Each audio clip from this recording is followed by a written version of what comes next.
My name is Major Lily Kemp. I am 33 years old. I hold a Yankee white security clearance, meaning I am trusted to protect the darkest, most critical secrets of this nation. Yet, for all my training and authority, I found myself unable to protect my own heart from my father. It happened late that afternoon at the Quantico security checkpoint.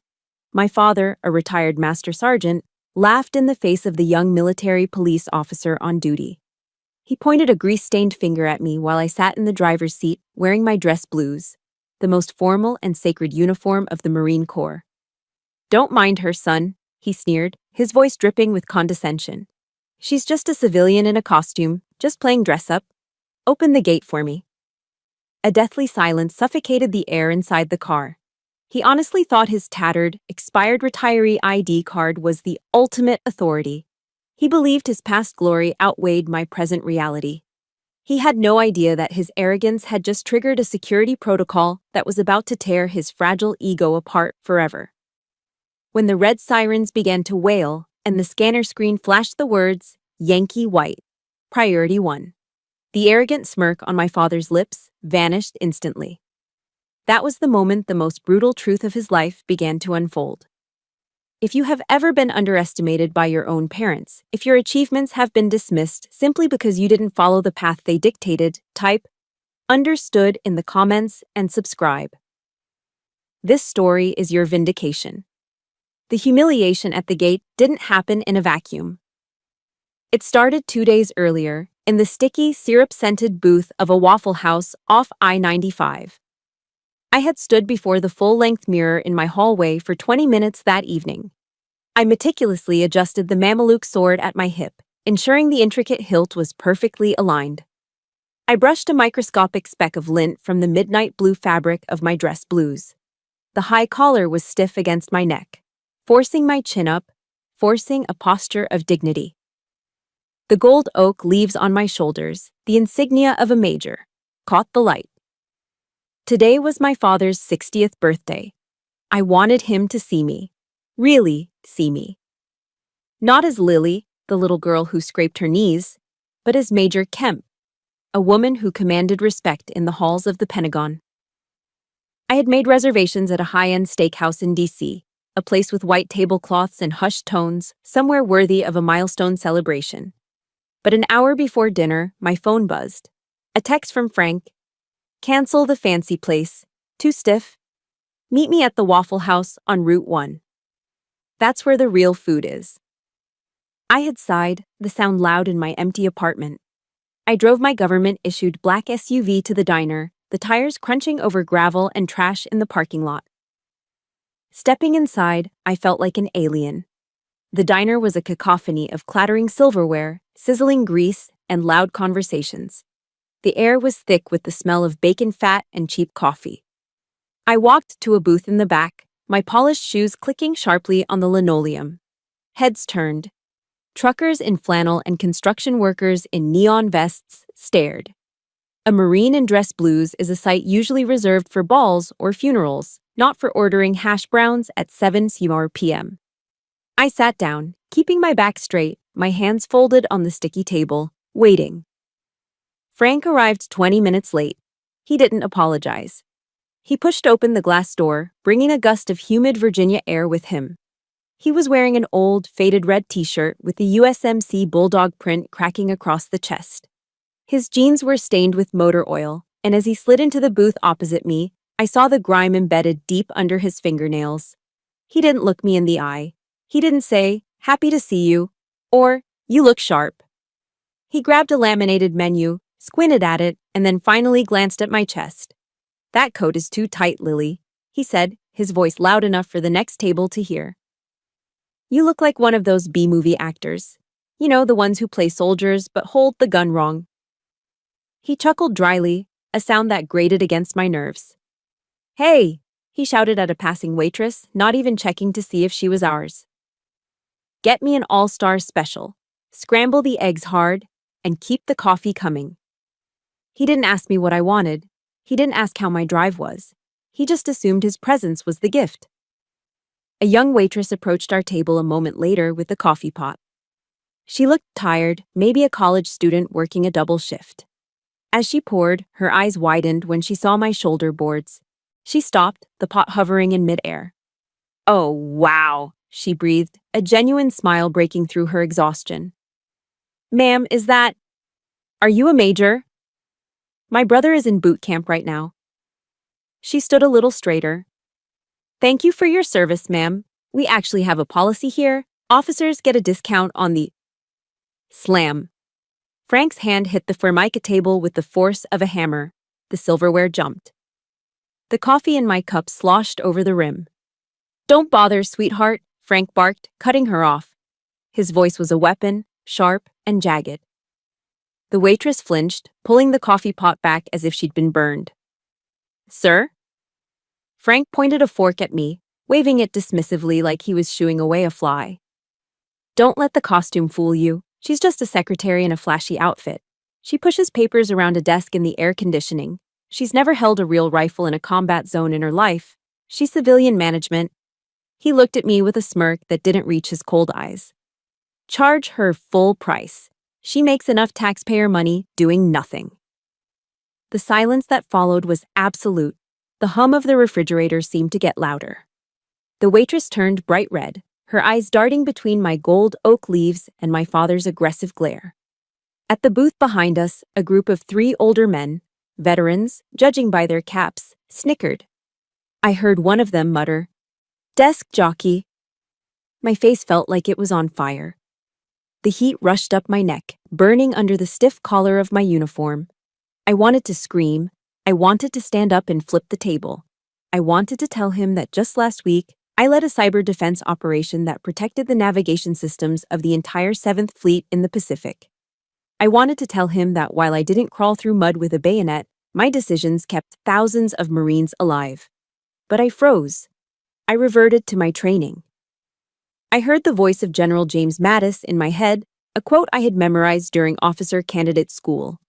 "Be polite, be professional, but have a plan to kill everybody you meet." In this moment, the person I had to kill was the part of me that craved his approval. I had to kill the little girl who just wanted her dad to be proud. I slowly moved my hands under the table. I clenched my fists so hard that my manicured nails dug into my palms, breaking the skin. The pain was grounding. It was a tether to reality. I looked up at the mortified waitress. I didn't look at Frank. I forced the corners of my mouth up into a polite, frozen smile. "Just black coffee for me, please," I said. My voice was steady, eerie in its calmness. "Thank you." The waitress hurried away, clearly eager to escape the blast radius of our table. Frank snorted, satisfied. He dug into his eggs and bacon the moment they arrived, chewing with his mouth open, grease shining on his chin. He ate with the gusto of a man who believed he had just won a battle. He thought he had put me in my place. He thought he had reminded everyone within earshot of the natural order. He was the warrior. I was the pretender. He didn't know it yet. But as I watched him wipe egg yolk from his lip with the back of his dirty hand, something inside me shifted. The bridge between us cracked. He thought this was just banter. He didn't realize that he had just fired the first shot in a war he was destined to lose. Rain lashed against the windshield of my SUV as I drove home from the Waffle House, the rhythmic thumping of the wipers matching the dull ache in my chest. The humiliation of the dinner still clung to me like the smell of stale grease. But as the miles blurred past on I-95, my mind drifted back to where this Cold War truly began. It wasn't always like this. Or maybe it was, and I just hadn't wanted to see it. 10 years ago. Quantico, Virginia. I could still feel the biting cold of that December morning. It was the day I graduated from Officer Candidate School, OCS. For 10 grueling weeks, I had pushed my body and mind past the breaking point. I had low-crawled through freezing mud, navigated dense forests with nothing but a compass, and endured the screaming of sergeant instructors until my voice was gone. I didn't just survive, I thrived. I graduated at the top of my class, standing on the parade deck, the rain soaking through my uniform just like it was soaking my car now. I raised my right hand to take the oath. I, Lily Kemp, do solemnly swear that I will support and defend the Constitution of the United States. The pride I felt in that moment was incandescent. It burned brighter than the cold. I was no longer just Lily. I was a second lieutenant in the United States Marine Corps. As the ceremony ended and the formation was dismissed, I scanned the crowd of families huddled under umbrellas. I was looking for one face, just one. And then I saw him. My father stood apart from the other cheering parents. He was wearing his old field jacket, arms crossed tight over his chest, his face carved from granite. He wasn't smiling. He wasn't clapping. He was a master sergeant, an E8. He had spent 22 years climbing the enlisted ranks, earning his stripes through blood and sweat in conflicts most people had forgotten. He was part of the old Corps, the backbone of the service, and on that day, his 22-year-old daughter had just become an O1. Technically, by the rigid hierarchy of military rank, I was now his superior officer. I ran over to him, my boots splashing in the puddles, desperate for approval. "Dad!" I breathless, grinning like an idiot. "I did it! I'm a lieutenant!" I waited for the hug. I waited for the "good job, Marine." I waited for the validation I had been chasing my entire life. Instead, he looked me up and down, his eyes cold and assessing. He reached into his pocket and pulled out a small, wrapped box. "Here," he grunted, shoving it into my hand. My heart leaped. A gift? Maybe a watch? A compass? Something to signify passing the torch? I tore off the paper. Inside lay a single, cheap, blue Bic ballpoint pen. The kind you buy in a pack of 10 for $1 at the commissary. I looked up at him, confused. "A pen?" He leaned in close, the smell of tobacco on his breath. "Take it," he said, his voice low and mocking. "That's your weapon now. Don't go getting ink on any real soldiers, you hear?" The words hit me harder than any physical blow. The smile slid off my face. "You're an officer now, Lily," he continued, spitting the word officer like it was a curse. "You're management. You sit in the air conditioning while men like me do the dying. Don't forget that." He had drawn a line in the sand that day. On one side were the real Marines, the enlisted grunts, the mudsloggers, the ones with dirt under their nails.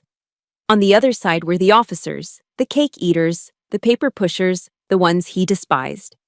And I was now the enemy. Over the next decade, that divide only widened.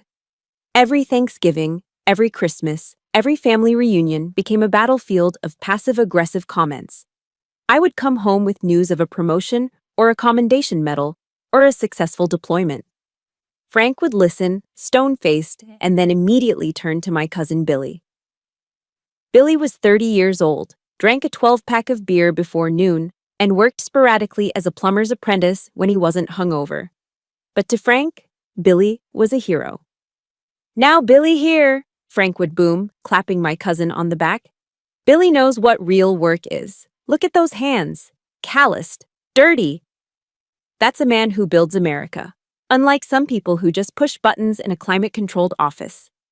Billy would grin, showing yellow teeth, and toast with his beer can. "Hell yeah, Uncle Frank. Real work."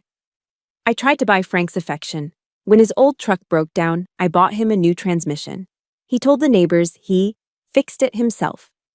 When I offered to pay off his mortgage, he threw the check back in my face, accusing me of trying to buy him off with my easy money. He couldn't stand that I had succeeded in a world he felt he owned, but in a way he couldn't respect. He was jealous. It was an ugly, bitter truth, but there it was. He was jealous that his little girl outranked him.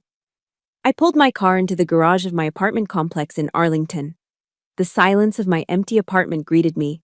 No husband, no kids, just the quiet hum of the HVAC system. I walked into my home office and switched on the lamp. The light fell on the framed document hanging above my desk.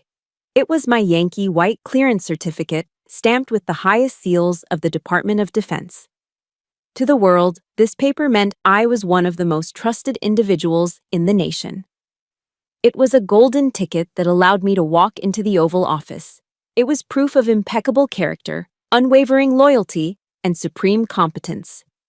To my father, it was just another piece of paper for a desk jockey. I sank into my leather chair, feeling the exhaustion deep in my bones. I opened the drawer and pulled out my old Bible, the one my mother had given me before she passed. It fell open to a page I'd bookmarked long ago. Matthew 13:57. A prophet is not without honor except in his own town and in his own home. I traced the words with my finger. Why was it that strangers, like the waitress tonight or the colonel at work, could see my worth? Could respect the uniform and the sacrifice it represented? Why did complete strangers thank me for my service, while my own father looked at me with nothing but disdain? It's a lonely feeling, realizing that the people who are supposed to be your biggest cheerleaders are actually rooting for you to fail, just so they can feel better about themselves. If you've ever felt like the black sheep simply because you chose a different path to success, or if you know the pain of a parent's jealousy, hit that like button right now. And in the comments, just write, I am enough. Because you are. And I need to remind myself of that tonight too. I closed the Bible and looked back at the Yankee white certificate. The glass reflected my face, tired but set with a hard determination. Let him think I'm just a paper pusher. Let him think my pen is just a toy. Tomorrow I had a briefing at the White House. Tomorrow I would wield that pen to authorize security protocols that kept the leader of the free world alive. Frank might have his pride, but I had a job to do. And in this house, even if it was empty, that job mattered. 0800 hours. The Pentagon. I was standing deep underground in a skiffy, a sensitive compartmented information facility.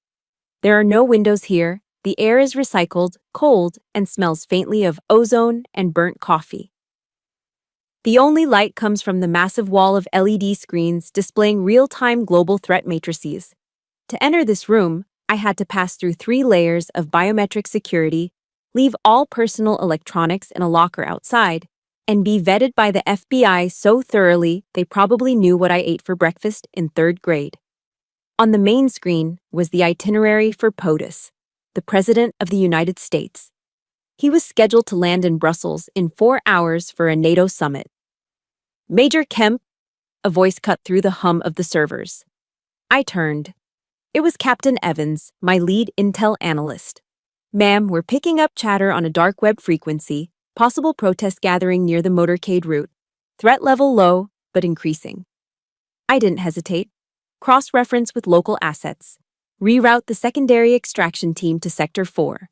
I want eyes on every rooftop along that boulevard. If a bird so much as sneezes near the beast, I want to know about it. Copy that, ma'am. I stood at the center of the room, the conductor of a silent, deadly orchestra. 20 intelligence officers, the best of the best, were typing furiously at their stations, waiting for my commands. In here, I wasn't Frank Kemp's disappointment. I wasn't the girl who played dress-up. In here, I was God. Or as close to it as the government allowed. A moment later, the heavy steel door hissed open. An Air Force colonel walked in, a bird colonel, 06, 2 ranks above me. He was flanked by 2 aides. He scanned the room, saw me, and walked straight over. Major, he said, extending a hand. We need your sign-off on the no-fly zone adjustments for the arrival. The Secret Service is pushing back on the radius. I took the file he offered. I scanned the coordinates quickly, my brain processing the logistics of airspace, fuel loads, and response times in seconds. Tell the Secret Service that if they shrink the radius, they lose AWACS coverage, I said, looking the colonel in the eye. I won't authorize a blind spot. Keep it at 20 miles. I'll take the heat if the commercial airlines complain. The colonel nodded, respect evident in his eyes. Understood. Good call, Lily. He handed me a pen to sign the authorization. I didn't take it. Instead, I reached into my breast pocket and pulled out my own. A black resin Mont Blanc Meisterstück with gold trim. It was heavy, balanced, and precise. It cost more than my first car. As the ink flowed smoothly onto the paper, sealing the safety of the most powerful man on earth, I couldn't help but think of the cheap blue Bic pen sitting in my junk drawer at home. This is my weapon, Dad, I thought bitterly, and it's a hell of a lot more powerful than a rifle. Thank you, Colonel, I said, handing the file back. Bravo, Zulu, Major, he replied, the naval signal for well done, before turning to leave. I took a deep breath, the adrenaline of command buzzing in my veins. For 2 hours, we were in the zone. We were saving the world, one decision at a time. Then, the red light above the door flashed. Shift change, mandatory 10-minute break for mental reset. I walked out of the CKIF, my shoulders stiff. I retrieved my personal phone from the secure locker in the hallway. It was vibrating. I looked at the screen. Dad. A knot of dread tightened in my stomach, instantly killing the high of my command. I hesitated, then answered. Major Kemp, I said, force of habit. Cut the crap, Lily. Frank's voice scratched through the speaker, tinny and annoyed. I've been calling you for 20 minutes. Where the hell have you been? I'm at work, Dad, I said, leaning against the cold concrete wall of the corridor. I can't have my phone inside. You know that. Yeah, secret squirrel stuff, he scoffed. Listen, the transmission on the truck is acting up again. It's making that grinding noise. I need to take it to the shop, but I'm short this month. I closed my eyes. How much? 500 ought to cover it. Maybe 6, just to be safe. Dad, I just sent you money for the mortgage last week. So? His voice rose, defensive and sharp. You think money grows on trees for me? I'm on a fixed income, Lily. I served this country for 22 years, and this is how they treat me. Meanwhile, you're sitting there in your fancy air-conditioned office, pushing pencils, making officer pay. You're sitting on a gold mine while your old man can't even drive to the grocery store. The injustice of it burned my throat. I am literally coordinating the safety of the president, I wanted to scream. I am exhausted. I haven't slept more than 4 hours a night in a week. Dad, I'm in the middle of a critical operation, I said, my voice tight. Can we talk about this later? Oh, sure, he sneered. Go back to your tea party. Go back to your meetings. Must be nice to get paid to talk. Just send the money, Lily. Don't be ungrateful. Remember who raised you. Ungrateful. The word hung in the air like smoke. I pulled the phone away from my ear. I opened my banking app. My fingers flew across the screen, not authorizing a drone strike or a security perimeter, but a Zelle transfer. Sent $600 to Frank Kemp. I sent it, Dad, I said quietly. About time, he grunted. No, thank you. No, love you. Just the click of the line going dead. I stood there in the hallway of the Pentagon, surrounded by the most powerful military machinery in history, feeling completely powerless. I was a major. I was a Yankee white clearance holder. I was a wolf in the SIF. But to Frank Kemp, I was just an ATM, a convenient, limitless resource that he could tap whenever he wanted, while simultaneously spitting on the very career that provided the money. I took a deep breath, forcing the emotions down, locking them into a box deep in my mind. I straightened my uniform. I put the phone back in the locker. I turned and walked back into the windowless room. The heavy steel door hissed shut behind me, sealing me back into the world where I mattered. But the crack in my armor was getting wider, and I knew deep down that $500 was a cheap price to pay for silence, but it wouldn't buy it for long. 2 days passed. The $600 I'd wired to my father sat in the digital ether between us, unacknowledged. No text, no thank you card. Just a silence that I had learned to interpret as transaction complete. I was sitting on my balcony on a humid Friday evening, nursing a glass of iced tea and trying to decompress from a 60-hour work week when my phone buzzed again. Dad. I stared at the screen. My thumb hovered over the decline button. I could just let it go to voicemail. I could claim I was in the shower, or asleep, or back in the SIF. But the conditioning ran deep. You answer the call. You report for duty. I slid the bar to accept. Hello, Dad. Lily, he started, his voice booming without preamble. What are you doing this Sunday? He didn't ask how I was. He didn't mention the money for the truck transmission. He just plowed forward with his agenda, as always. I'm catching up on rest, Dad, I said, rubbing my temples. It's been a long week. Well, wake up, he said. Old Mike Henderson is retiring. You remember Mike? He was my gunnery sergeant back in Okinawa. He's finally hanging up the uniform after 30 years.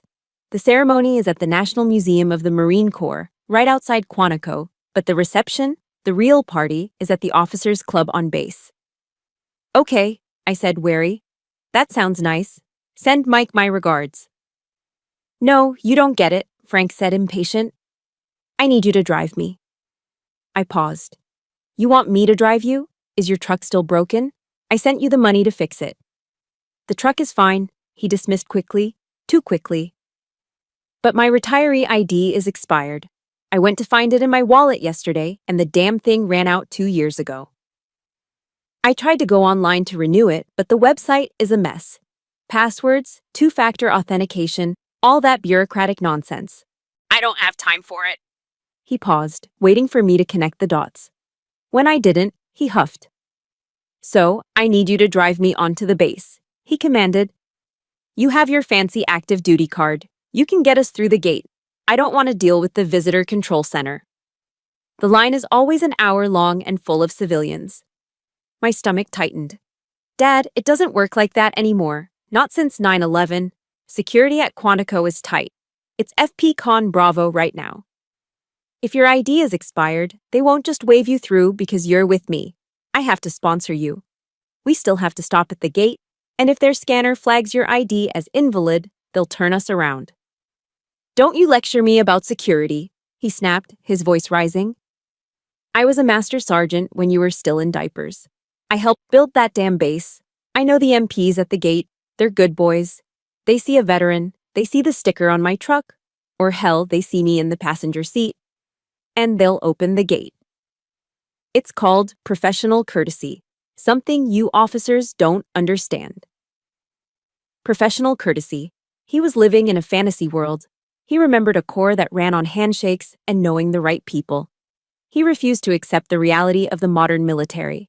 A machine run by strict protocols, biometric scanners, and zero-tolerance policies. He thought he was above the rules because of who he used to be.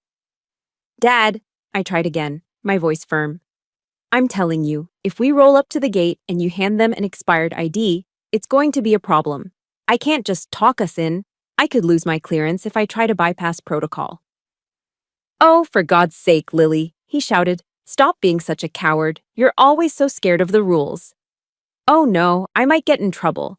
Grow a spine. I'm asking for a ride to a retirement party, not to break into Fort Knox. You just drive the car. Let me handle the talking. I'll tell them you're my daughter, and they'll respect that. They'll respect that. He truly believed that his rank, retired for a decade, still held more weight than my current active duty commission. He saw me not as a major in the United States Marine Corps, but as his chauffeur. A useful idiot with a valid ID card to facilitate his entry into the club. I was about to refuse. I was about to tell him to take an Uber to the visitor center and wait in line like everyone else. But then, a thought stopped me. He wouldn't listen to me. He never listened to me. I could explain force protection conditions until I was blue in the face, and he would just call me a paper pusher. The only way he would learn, the only way, was to see it for himself. He needed to hit the wall of reality. And if he crashed, well, maybe he needed the impact to wake him up. Fine, I said, my voice dropping to a cool, flat tone. I'll take you. Good, he grunted, satisfied that he had bullied me into submission. Pick me up at 0800, don't be late. Mike's speech starts at 0900 and I want to get a drink beforehand. I'll pick you up, I agreed. But Dad, when we get to the gate, you have to follow my lead. If the MP gives an order, you follow it. He laughed, a short barking sound. You follow my lead, Lily. I know how to handle sentries. Just keep your eyes on the road and let the men handle the business. See you Sunday, Dad. I hung up the phone and set it gently on the patio table. I picked up my iced tea, the condensation cold against my fingers. I looked out at the DC skyline in the distance. I thought about my ID card in my wallet, the common access card with the gold chip that identified me as a field-grade officer. I thought about the Yankee White designation in the DoD database. He wanted to go to Quantico. He wanted to show off to his old buddies. He wanted to play the big-shot master sergeant one last time. Okay, Dad, I whispered to the empty air. You want to go to the base? I'll take you to the base. but you might not like what you find there. I took a sip of tea. It tasted bitter, but refreshing. Sunday was going to be a very interesting day. 0800 hours. Sunday morning. My black SUV idled in the driveway of my father's small clapboard house. The Virginia humidity was already rising, sticking my shirt to the leather seat. I watched the front door, my fingers tapping a nervous rhythm on the steering wheel. The door swung open, and Frank Kemp emerged. He was wearing a polo shirt tucked into khaki pants that had seen better days, and a VFW, Veterans of Foreign Wars, cap pulled low over his eyes. He didn't lock the door behind him. He just marched toward my car, looking like a general inspecting the troops. He yanked the passenger door open and hauled himself up into the seat with a grunt. The smell of Old Spice and stale tobacco instantly filled the cabin, overpowering my air freshener. "Morning, Dad," I said, trying to keep my tone neutral. He didn't answer. He just looked around the interior of the car, his lip curling in a sneer. "Jesus, Lily, what is all this junk? Touchscreens, cameras, sensors. A car is supposed to be an engine and 4 wheels. You don't need a computer to drive down the road." "It's standard safety equipment, Dad," I said, putting the car in gear. "Safety," he scoffed. "Women drivers always need a computer to tell them how to park. That's why you bought a tank like this, isn't it? Because you're afraid of the road." I didn't take the bait. I merged onto the highway, heading south toward Quantico. Then, out of the corner of my eye, I saw it. He lifted his right leg and propped his foot up on my dashboard. His heavy work boot, the sole caked with dried red mud from his yard, rested directly on the pristine, beige leather. My jaw tightened.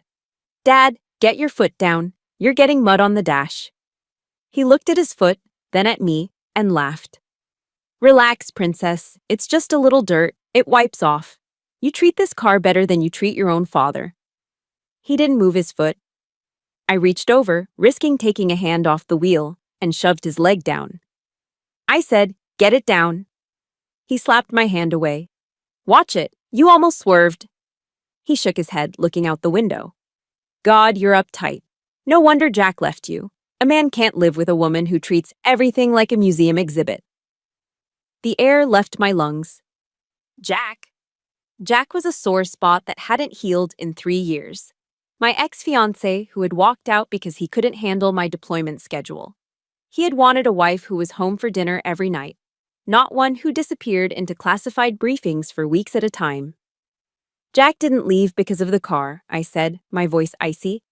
"He left because he was weak." "He left because you're unnatural," Frank countered, his voice dripping with venom. "Look at you, Lily. You're 33. When your mother was your age, she had 3 kids running around the yard. She had a home. She cooked dinner. You? You have a cat and a stack of paper awards that don't mean squat. What kind of legacy is that? A woman's place is building a family, not playing soldier." The words hit me like physical blows. Unnatural, empty, failure. I felt tears pricking the corners of my eyes, but I refused to let them fall. Not in front of him, never in front of him. I reached for the radio dial and cranked the volume. George Strait's Amarillo. By morning flooded the cabin, loud enough to rattle the speakers. I needed to drown him out. I needed to drown out the voice that sounded suspiciously like my own insecurities. Frank glared at me. He reached over and snapped the radio off. The silence that rushed back in was deafening. "I am talking to you," he hissed. "Show some respect to your elders. I'm trying to help you. Someone has to tell you the truth, since you surround yourself with people who kiss your ass because of that rank on your shoulder." My knuckles were white on the steering wheel. I was shaking. "We're almost there," I said, my voice trembling with suppressed rage. Ahead of us, the tree line broke, revealing the imposing entrance to Marine Corps Base Quantico. Tall fences topped with razor wire stretched endlessly in both directions. Concrete barriers, designed to stop a truck bomb, formed a maze leading to the guard shacks. Seeing the base seemed to energize Frank. He sat up straighter, puffing out his chest. "All right," he said, shifting into command mode. "Listen to me. When we get up there, roll your window down, smile, big smile, show some teeth. Those young MPs, they've been standing in the sun for hours. They like a pretty face, Don't act all stiff and official. Dad, that's not how it works, I warned. Shut up and listen, he interrupted. I'll do the talking. I'll tell them I'm Master Sergeant Kemp. I'll tell them you're my daughter, giving me a lift. Just nod and look sweet. If they ask for ID, just fumble around in your purse until I wave them off. It's a psychological trick. Establish dominance, then offer friendship. We were getting closer. I could see the military police officer in the lane ahead. He wasn't smiling. He was wearing full tactical gear, body armor, helmet, drop-leg holster. A sleek black AR-15 rifle was slung across his chest. A German Shepherd K9 paced nervously on a leash held by a second officer. This wasn't the Mayberry that Frank remembered. This was a fortress. Dad, I said, my voice low and dangerous. Look at them. Look at the gear. This is FP Con Bravo. They are not here to flirt. They're Marines, Frank insisted, oblivious. We take care of our own. I slowed the car as we approached the yellow line. My heart was pounding against my ribs like a trapped bird. I knew what was coming. I knew, with the certainty of a train wreck, that he was about to humiliate himself. And me. I took a deep breath, reciting the words of Psalm 23 in my head to steady my nerves. Yea, though I walk through the valley of the shadow of death, I will fear no evil. Dad, I said sharply. Silence. We are here. He turned to me, his eyes bulging with disbelief. Did you just give me an order? I said, be quiet, I whispered, bringing the car to a halt. Frank opened his mouth to scream at me, to assert his dominance one last time. But before he could, the MP stepped forward, his hand raised in a crisp, authoritative halt signal. I lowered the window. The humid air rushed in, carrying the scent of exhaust and tension. Frank leaned across the center console, invading my space, a grin plastered on his face that looked more like a snarl. Hey there, son, he boomed, ignoring my warning, ignoring the rifle, ignoring the reality of the world we lived in. How's the Corps treating you today? If you have ever been trapped in a car with a toxic parent who criticizes your life choices while you're doing them a favor, hit that like button. And in the comments type, my car, my rules, if you agree that boundaries are necessary. The MP didn't smile back. He didn't relax. His eyes scanned the interior of the car, cold and calculating before locking onto Frank's face. The storm had arrived. The SUV rolled to a stop inches from the red and white striped barrier arm. Outside my window, the humidity was already suffocating, shimmering in waves off the asphalt. Sergeant Tyler, the military police officer, stepped out of the shade of the guard shack. He couldn't have been more than 25, lean and sharp, his eyes hidden behind polarized Oakley sunglasses. He moved with the practiced caution of someone who knew that a car could be a weapon. He raised a gloved hand, palm out. Stop! Frank leaned across the center console, practically sitting in my lap, shoving his face toward my open window. He flashed a grin that was all teeth and zero warmth, the kind of smile a shark gives before it bites. Morning, son, Frank bellowed, his voice booming over the hum of the engine. How are we doing today? Looking sharp in that gear. Sergeant Tyler didn't flinch.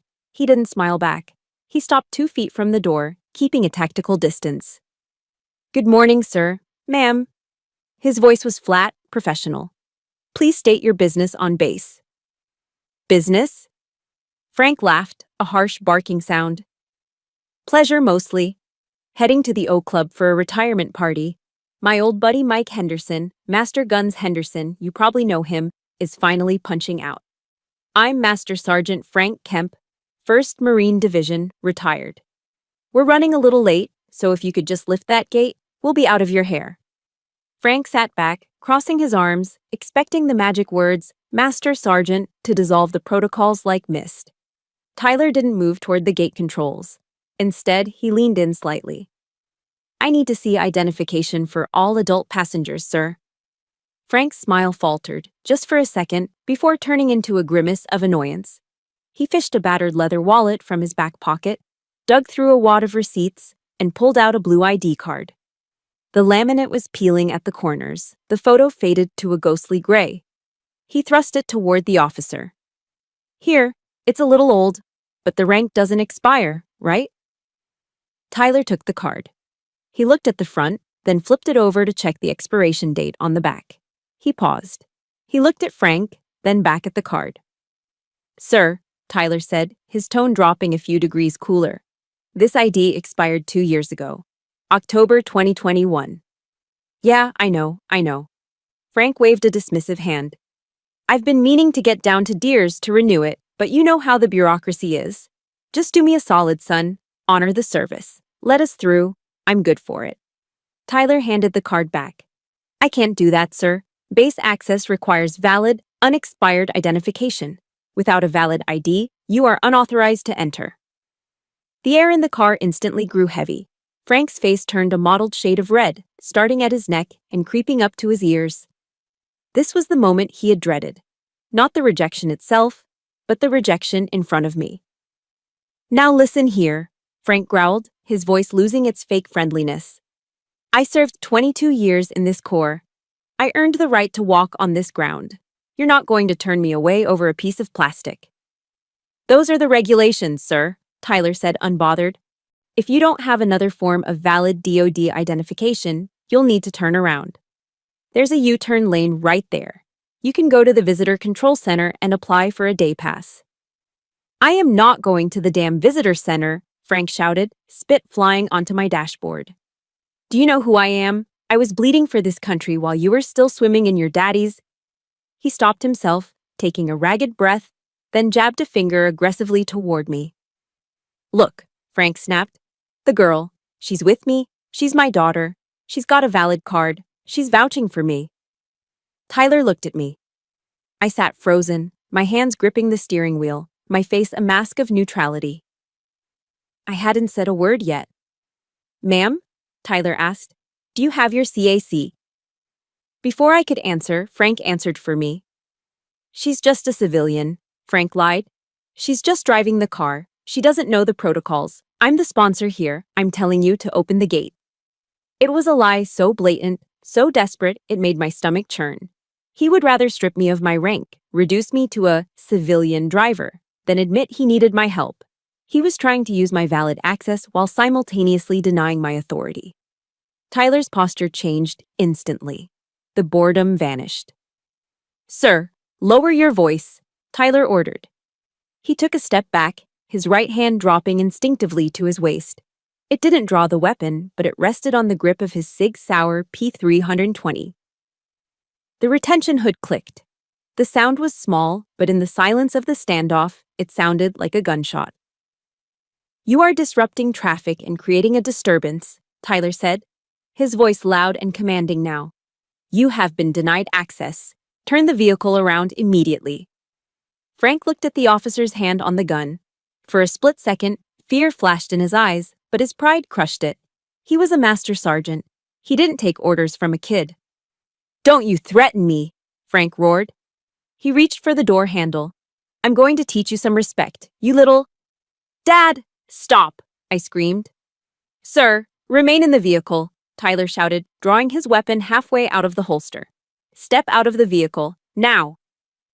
The situation had spiraled. In seconds, we had gone from a routine check to a potential hostile incident. The K-9 unit behind Tyler stepped forward, the German Shepherd barking ferociously, straining against the leash. Other MPs were running out of the shack, hands on their weapons. Frank froze, his hand on the latch. He stared at the gun. He stared at the dog. The reality of the modern world crashed into his delusion. This wasn't the old Corps. This wasn't a handshake deal. He was seconds away from being dragged out of the car, face down on the pavement, in handcuffs. He looked at me, his eyes wide with panic and confusion. He had lost control. Completely. I couldn't let him get arrested. Not like this. Not on Mike's retirement day.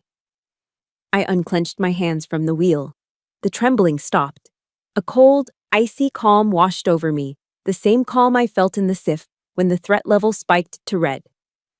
Stay in the car, Frank, I said. My voice wasn't loud, but it was steel. I turned to the window. I looked directly at Sergeant Tyler, ignoring the gun, ignoring the shouting. I needed to end this, now. Frank, sit down.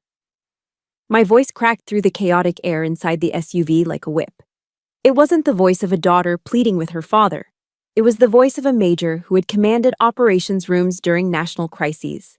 It was guttural, authoritative, and terrifyingly loud. Frank froze. His hand was halfway to the door handle, his mouth open to shout another insult at the MP. He blinked, stunned into silence by the sudden ferocity coming from the driver's seat. He looked at me, and for the first time in my life, I saw genuine shock in his eyes. I didn't look at him. My eyes were locked on Sergeant Tyler, whose hand was now firmly gripping the butt of his pistol. I hit the button to lower my window completely. The glass slid down with a smooth hum. "Sergeant," I said. My tone was icy calm, a sharp contrast to the shouting match that had just occurred. "Eyes on me." Sergeant Tyler hesitated. His training told him to focus on the threat, the angry old man trying to exit the vehicle. But the authority in my voice pulled his attention. He looked past Frank, meeting my gaze. I didn't offer an explanation. I didn't apologize for my father's behavior. I didn't beg. Instead, I reached into the center console and pulled out my wallet. I flipped it open and slid out my CAC, my common access card. It wasn't the standard white card that every service member carried. This one had a distinct gold chip embedded in the front and a specific barcode on the back that only a handful of people in the DoD possessed.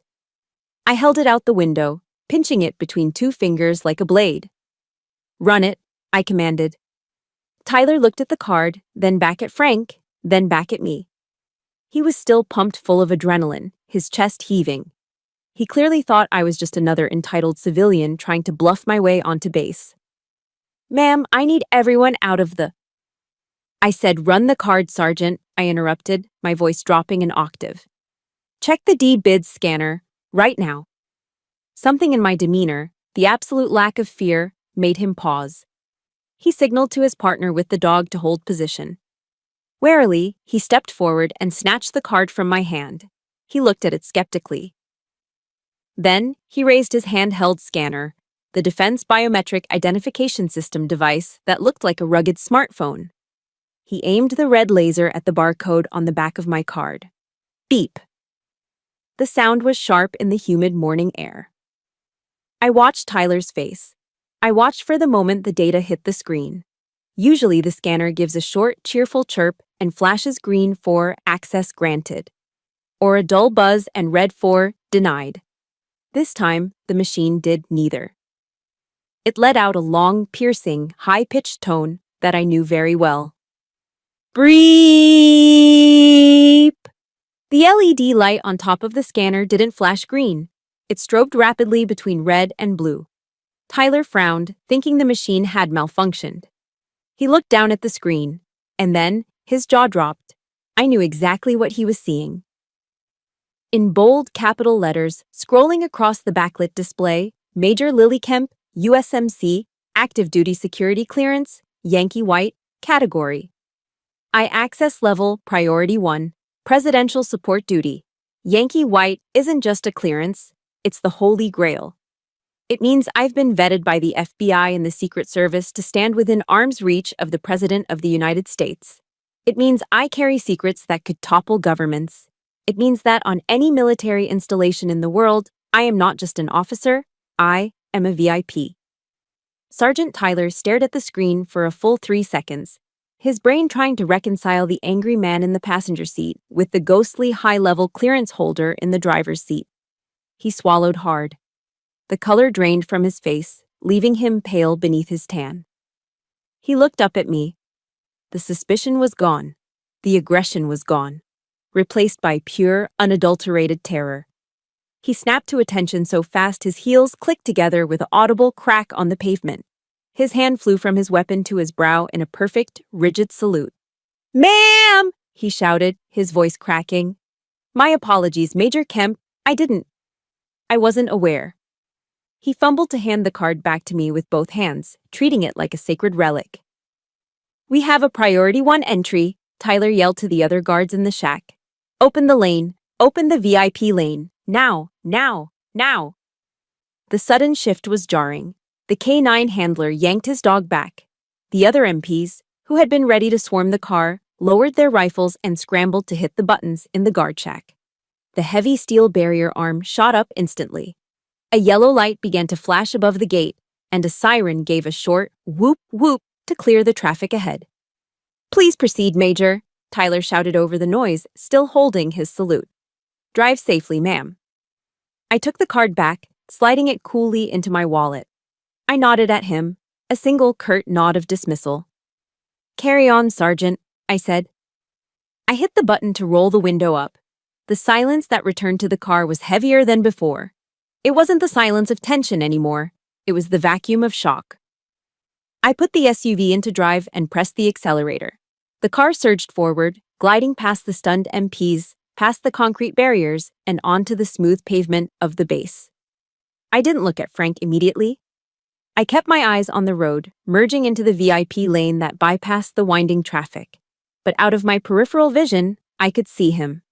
He was slumped against the passenger door. His mouth was hanging open, slack-jawed. His eyes were wide, darting from the rearview mirror, where the MPs were still standing at attention, to my face, and then down to my purse where the card now lay hidden. The bluster was gone. The Master Sergeant persona had evaporated. "What?" he croaked, his voice barely a whisper. He cleared his throat and tried again, sounding smaller than I'd ever heard him. "What the hell was that?" He looked at me as if I had just grown a second head. He had spent my entire life telling me I was nothing, a paper pusher, a fake soldier, a civilian in costume. And in less than 10 seconds, a single piece of plastic from my wallet had commanded more respect from those real Marines than his entire 22-year career. I adjusted the rearview mirror. A small, cold smile touched my lips. "That, Dad," I said softly, "is what a real officer looks like." I drove on, leaving his shattered ego in the dust behind us. The silence inside the SUV was absolute. It wasn't the angry, simmering silence of the drive up here. This was different. It was the heavy, suffocating silence of a paradigm shift. The kind of quiet that follows an explosion when the dust is still settling and you're checking to see if you still have all your limbs. We glided down the main avenue of Marine Corps Base Quantico. The VIP lane was smooth, devoid of the potholes and traffic that clogged the civilian access roads. Outside the tinted windows, the base hummed with activity. We passed a platoon of young recruits marching in formation, their boots striking the pavement in perfect unison. As my car approached, the corporal leading them barked a command. "Eyes! Right!" The entire platoon turned their heads toward my vehicle. The corporal snapped a salute. They weren't saluting me personally. They couldn't see through the tint. They were saluting the blue officer's decal on my windshield and the red plates on my bumper. They were saluting the authority I represented. Frank saw it. He flinched, his hand gripping the passenger door handle so tight his knuckles turned white. For decades, he had been the one barking orders. He had been the one demanding respect. Now, he was a passenger in a world that recognized me as royalty and him as baggage. He shifted in his seat, the leather creaking loudly. He cleared his throat, but no sound came out. He tried again. "Lily?" His voice was unrecognizable. It was hoarse, stripped of all its bluster and bravado. It sounded small, scared. "Yes, Dad," I answered, keeping my eyes fixed on the road ahead. We were passing the hangars of HMX-1 now, where the President's helicopters, Marine One, were maintained. The sight usually filled me with pride. Today, it felt like a weapon I had just fired. "That thing..." Frank gestured vaguely with a trembling hand back toward the gate. "That card. That Yankee white thing. What the hell is that?" He didn't sneer. He didn't mock. He asked the question like a child asking why the sky is blue, with genuine, terrified confusion. He couldn't reconcile the daughter he thought pushed papers with the woman who made military police officers tremble. I slowed the car slightly, letting the question hang in the air for a moment. "It's a single-scope background investigation clearance," I said. My voice was calm, factual, devoid of emotion. Category 1, Priority Access. But that kid, Frank stammered. He looked like he saw a ghost. Why did he salute you like that? You're just a major. There are plenty of majors on this base. It's not about the rank, Dad, I said. It's about the access. I turned the car onto the road leading toward the officers' club, but I didn't speed up. I wanted him to hear this. Every word. Yankee White means that the FBI and the Department of Defense have vetted my life back to the day I was born, I explained. They interviewed my kindergarten teachers. They checked every bank account, every email, every phone call I've ever made. They vetted you, Mom, the neighbors, everyone.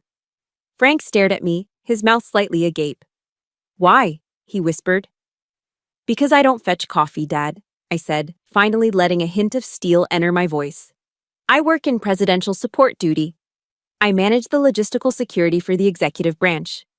When the president travels, I am one of the people who decides which route is safe. I know the evacuation protocols for the White House. I know where the nuclear football goes if there's an attack. I glanced over at him. He looked pale, as if the blood had drained from his face to his feet. You said I was a secretary, I continued, relentless. You said I never held a real gun. You're right. I don't carry a rifle. I carry the authority to shut down this entire base with a phone call. I carry the responsibility of keeping the commander-in-chief alive. Frank shrank back into his seat. He looked out the window at the green hangars of HMX-1 passing by. The massive Sea King helicopters sat on the tarmac, gleaming in the sun. He knew what those machines were. He knew they represented the pinnacle of Marine Corps aviation. And he was realizing for the first time that his daughter walked among them not as a tourist, but as a commander. I didn't know, he mumbled. You never told me. I tried, I said. For 10 years, I tried. But every time I opened my mouth, you told me to shut up. You told me my awards were paper. You told me I was playing dress-up. I pulled the car to a stop at a red light. The silence returned, but this time it was filled with the sound of illusions shattering. I turned my head and looked him full in the face. The man who had terrorized my self-esteem for 3 decades suddenly looked frail. Old. His Old Corps t-shirt looked faded and sad next to the crisp reality of the active duty base. You called me a civilian back there, I said softly. Frank winced. Look around this car, Dad, I said. Look at where we are. You have an expired ID and a mouth that almost got you arrested. I have the keys to the kingdom. I leaned in closer, making sure he couldn't look away. In this car, I said, you are the only civilian. If it wasn't for me, you wouldn't be going to a party right now. You'd be sitting in a holding cell at the provost marshal's office, waiting for them to process you for trespassing and disorderly conduct. Frank looked down at his hands, those calloused, grease-stained hands that he was so proud of. He rubbed them together nervously. He looked at his boots, still muddy, resting on the floor mat. He looked at me, really looked at me, and I saw the realization hit him like a physical blow. He wasn't the big dog anymore. He wasn't the gatekeeper of what it meant to be a Marine. He was a guest who had behaved very, very badly. He started, but his voice failed him. The light turned green. I didn't wait for him to finish. I eased the car forward, driving toward the river, away from the party, away from the noise. We weren't done yet. The truth had been told, but the wound was still open. And before we could celebrate anything, we had to stop the bleeding. I didn't drive to the officers' club. I couldn't. Not yet. Instead, I turned off the main road and pulled into a deserted gravel overlook near the edge of the base. Through the windshield, the Potomac River flowed sluggishly, its gray waters reflecting the overcast sky. It was quiet here. Just the sound of the wind in the trees and the ticking of the cooling engine as I turned the key and killed the ignition. I unbuckled my seatbelt and turned in my seat to face him. Frank was staring at his knees. His shoulders, usually squared and tense with aggression, were slumped forward. He looked deflated, like a balloon that had finally lost its air. Why, Dad? I asked. My voice wasn't angry anymore. It was just tired, broken. He didn't answer. He just picked at a loose thread on his khaki pants. Why did you always have to make me feel small? I pressed, the words tumbling out faster now. fueled by 10 years of suppressed hurt. Why was nothing ever good enough? I graduated top of my class. I got promoted early. I handle national security. And every single time, you looked at me like I was a mistake, like I was a joke. I felt a tear slide down my cheek, hot and stinging. What did I do wrong? Did I embarrass you? Are you ashamed of me? Frank flinched at the word ashamed. His hands balled into fists on his lap, shaking violently. For a long time, the only sound in the car was my own ragged breathing. I thought he was going to yell again. I thought he was going to tell me to stop whining, to suck it up like a Marine. Then I heard a sound I had never heard in 33 years. A sob. A choked, guttural sound that seemed to be ripped from his throat against his will. Frank Kemp, the man who once told me that crying was for civilians and babies, was weeping. He covered his face with his rough, grease-stained hands. His whole body shook with the force of it. I wasn't ashamed of you, Lily, he gasped, his voice muffled by his palms. I was ashamed of me. I sat frozen, stunned into silence. He lowered his hands. His face was wet, his eyes red and swollen. He looked at me with a vulnerability that was terrifying to witness. That day, he whispered, his voice trembling. Graduation day. When I saw you standing there in that officer's uniform, you looked so tall, so powerful, and I looked at myself, and all I saw was an old man with bad knees and a pension that barely covers the rent. I saw a grunt who fixes trucks. He wiped his nose with the back of his hand, sniffing loudly. You were smart. You were going places I could never go. You were giving orders to men like me. And I got scared. Scared? I asked softly. Scared of what? Scared that you would look down on me, he confessed, the words pouring out now like a dam breaking. Scared that you would realize your old man wasn't a hero, just a mechanic. I thought, if I pushed you down, if I reminded you that I was the real soldier, maybe I could keep you on my level. Maybe I could keep being the dad. The one in charge. He looked out at the river, shame written in every line of his weathered face. It was jealousy, Lily. Pure, ugly jealousy. I was jealous of my own little girl. And because I was weak, I tried to break you to make myself feel strong. He turned back to me, tears streaming freely now. I'm a terrible father. I know that. I've been a terrible father for a long time. The confession hung in the air, raw and painful. But it was also cleansing. It was the truth I had been starving for. He didn't hate me. He didn't think I was incompetent. He had been fighting a war against his own insecurity, and I had been collateral damage. My heart, which had been hardened by years of resentment, began to soften. I looked at this man, this flawed, broken, proud old man, and I didn't see a monster anymore. I saw a person who was hurting. I remembered the verse from Colossians that I had read so many times. Bear with each other and forgive one another if any of you has a grievance against someone. Forgive as the Lord forgave you. Forgiveness isn't about excusing the behavior. It's about releasing the poison so it doesn't kill you both. I reached across the console. I took his hand, that rough, calloused hand that had fixed trucks, built fences, and yes, pushed me away. Dad, I said gently. He looked at our joined hands, surprised by the contact. I don't need you to be a general, I said, squeezing his hand. I don't care about your rank. I don't care if you fix trucks or fly jets. I just needed you to be my dad. I just needed you to tell me I did good.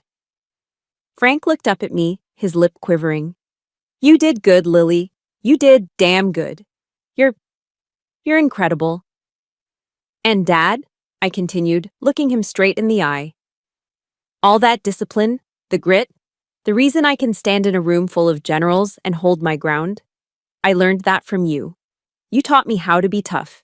You gave me the tools to get that clearance. A flicker of light returned to his eyes, a tiny spark of pride. I did. Yes, I nodded. You did. So don't tell me you're useless. You built the foundation. He let out a long, shaky breath. He squeezed my hand back, hard. I'm sorry, baby girl, he whispered, using the nickname he hadn't used since I was 10. I am so sorry. I know, Dad, I said. I forgive you. We sat there for a long time, holding hands in the quiet car by the river. The anger was gone. The need to prove myself was gone. In its place was something quieter, but infinitely stronger. Peace. Finally, Frank sniffed and pulled a handkerchief from his pocket to wipe his face. He blew his nose loudly, a honking sound that made me smile despite myself. Well, he said, his voice gruff but cleared of the bitterness.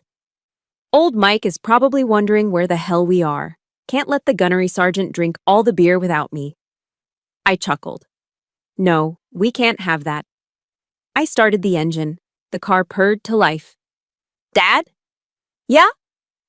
When we get there, I'll introduce you to the colonel. I think he'd like to meet the man who taught me how to shoot. Frank straightened his collar. He adjusted his VFW cap, pulling it down to hide his red eyes. He sat up a little taller in the seat. Yeah, he said, a genuine smile touching his lips for the first time in years. I'd like that.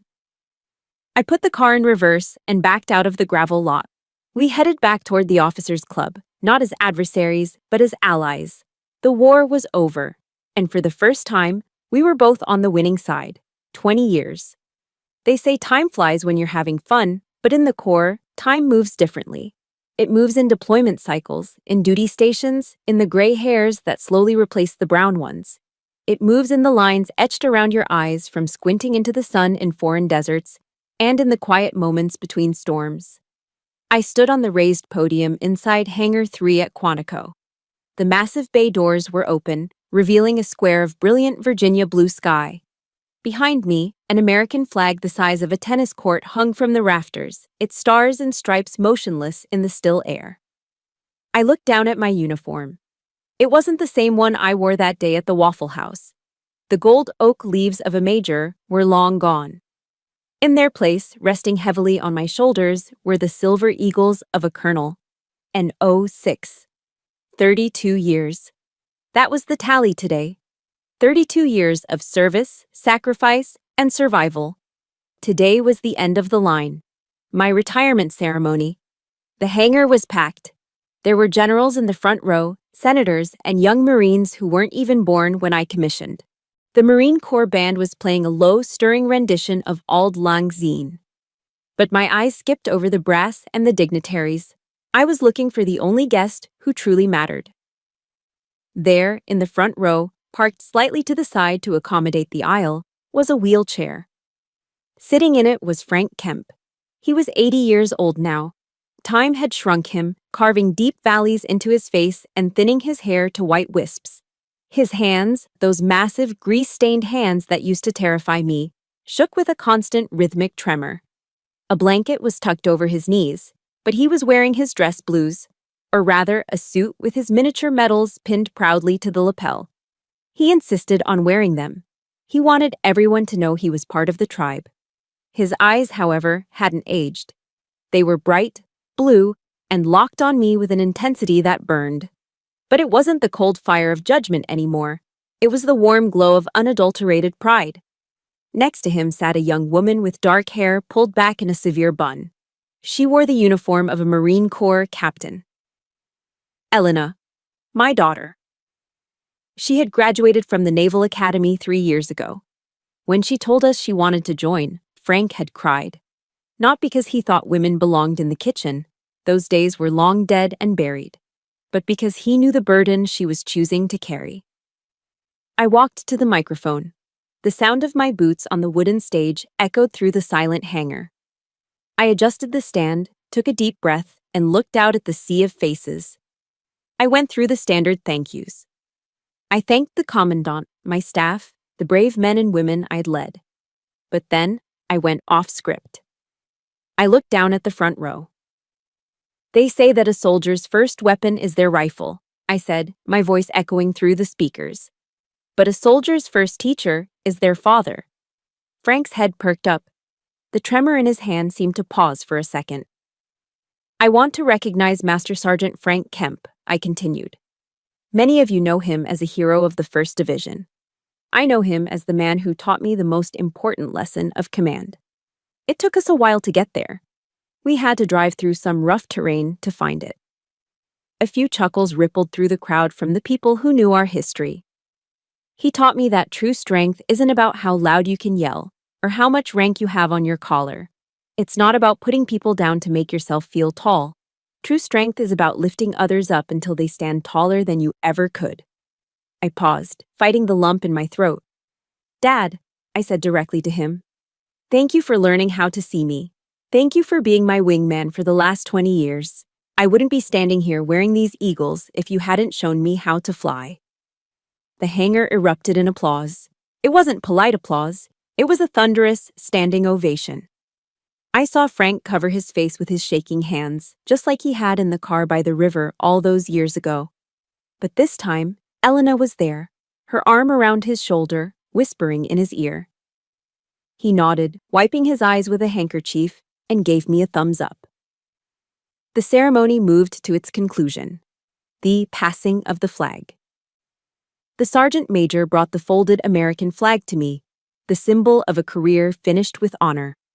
I held it to my chest, feeling the texture of the fabric, the weight of the history it held. Colonel, United States Marine Corps, retired. Departing, the announcer's voice boomed. As the band struck up the Marines' hymn, the crowd stood. I walked down the steps of the podium. I didn't walk toward the exit. I walked straight to the wheelchair. Frank saw me coming. He started to shift. He gripped the armrests of his chair, his knuckles turning white. Elena moved to help him, but he waved her off. No, I heard him wheeze. I got it. The music seemed to fade into the background. All eyes were on the old man in the front row. With a grunt of supreme effort, fighting against gravity and age and failing muscles, Frank pushed himself up. His legs wobbled. His back was bent. But he stood. He stood on his own 2 feet, facing his superior officer, facing his daughter. He took a breath, steadied himself, and slowly raised his right hand. It wasn't the snap-crisp salute of a 20-year-old drill instructor. It was slow, trembling, and crooked. But it was the most beautiful thing I had ever seen. It was a salute of absolute respect. It was an acknowledgement of my rank, my service, and my personhood. It was a father telling his child, without a single word, I see you. You are enough. I felt the tears finally spill over, hot tracks running down my face. I snapped my heels together. I raised my hand and returned the salute, holding it, locking eyes with him. Semper Fi, Dad, I whispered. Semper Fi, Colonel, he whispered back, his voice thick with emotion. He held the salute until I dropped mine. Then, exhausted but triumphant, he sank back into his chair, a smile on his face that could have lit up the darkest skiff in the Pentagon. I looked at Elena. She was beaming, tears in her own eyes. Ready to go home, Mom? She asked. I looked around the hangar one last time. I looked at the flag. I looked at the eagles on my shoulder that I would take off tonight for the last time. Then I looked at Frank, the man who had almost broken me, but who had ended up helping to build me back stronger. Yeah, I said, resting my hand on his shoulder. Let's go home. Mission accomplished. Thank you for taking this journey with me. I know many of you are fighting your own battles right now. Maybe in a diner booth or in a car with someone who refuses to see your worth. Remember, their inability to see your value does not decrease it. You define your own rank. If my story gave you strength today, please support this channel by hitting the like button and subscribing. It helps us share more stories of resilience. And if you are ready to stand tall in your own life, type "Mission accomplished" in the comments below. Dismissed.